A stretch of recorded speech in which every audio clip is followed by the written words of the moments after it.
Jain factory వద్ద shocking scene. Totapuri రైతులకి వాడా పడిగాపులు 3 కిలోమీటర్లు ట్రాక్టర్లు నిలిచిపోయాయి. నమస్తే, పెనుమూరు వాయిస్ తెలుగు ఛానల్కి స్వాగతం. ఏళ్ల కష్టం ఒక రోజులో వృధా అవుతున్న తోతాపురి రైతులకు ఆవేదన వినండి. చిత్తూరు, జీడి, నెల్లూరు పరిసర ప్రాంతంలో ఉన్న జైన్ ఫ్యాక్టరీ వద్ద ఉద్రిక్త పరిస్థితులు నెలకొన్నాయి. రోజుల తరబడి కష్టపడి పండించిన పంటకు సరైన ధరలు దక్కకపోవడంతో రైతులు తీవ్ర నిరాశలో ఉన్నారు. ఇంకా రైతుల ఆవేదన మరింత పెంచింది. ఫ్యాక్టరీ యాజమాన్యం తీసుకున్న నిర్ణయం పక్కానికి వచ్చిన కాయలు మాత్రమే కొయ్యాలని సూచిస్తున్నారు.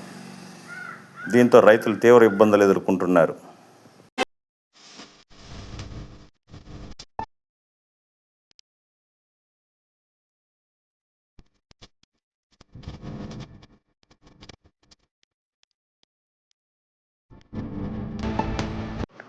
ఇప్పటి వరకు కేవలం 50% కాయలు మాత్రమే కోసినట్టు రైతులు పేర్కొన్నారు.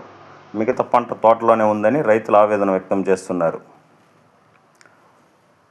ఇంకా రేట్ల విషయానికి వస్తే గుజ్జు పరిశ్రమలో 6 రూపాయలకి కొనుగోలు చేస్తున్నట్లు వారు పేర్కొన్నారు. తమ పంటకు సరైన గిట్టుబాటు ధర కల్పించాలని వెంటనే ప్రభుత్వం జోక్యం చేసుకోవాలని రైతులు డిమాండ్ చేస్తున్నారు. రైతుల ఆందోళన నేపథ్యంలో ప్రభుత్వం 20వ తేదీ తర్వాత కీలక నిర్ణయం తీసుకున్నట్లు సమాచారం అందుతుంది. ఏళ్ల కష్టం ఒక నిర్ణయంపై ఆధారపడి ఉంది. ప్రభుత్వం స్పందిస్తుందా లేదా అనేది రైతుల భవిష్యత్తు నిర్ణయిస్తుంది. ఇలాంటి గ్రౌండ్ రిపోర్ట్ కోసం మా ఛానల్ని సబ్స్క్రైబ్ చేయండి. జీడి నెల్లూరు జైన్ ఫ్యాక్టరీ వద్ద నుంచి పెనుమూరు వాయిస్ తెలుగు.